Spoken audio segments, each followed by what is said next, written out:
maussade chez nous aussi, mais l'été est bien bel et bien à l'approche et il sonne. C'est bien dommage, le retour des tiques. Santé publique France alerte d'ailleurs sur la présence d'une nouvelle espèce. Elle s'appelle Yaloma marginatum, repérée dans 11 départements du sud-est de la France. Et ce n'est pas une bonne nouvelle, car en plus de transmettre la maladie de Lyme, eh bien cet acarien peut être porteur du virus de la fièvre hémorragique de Crimée-Congo, Laura Laplot.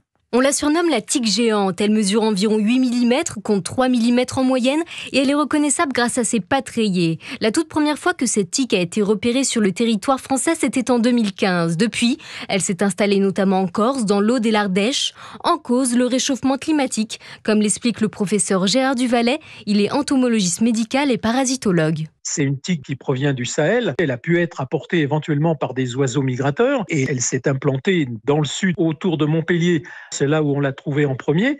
Mais à partir de là, elle s'est répandue un petit peu partout. Les symptômes de la fièvre hémorragique de Crimée-Congo sont semblables à la grippe. Fièvre, frissons, troubles digestifs. Dans 5 à 30% des cas, la morsure peut être mortelle. Alors pour l'instant, aucun cas humain n'a été diagnostiqué en France. En revanche, une dizaine de personnes ont déjà été infectées chez nos voisins espagnols. Laura Laplot.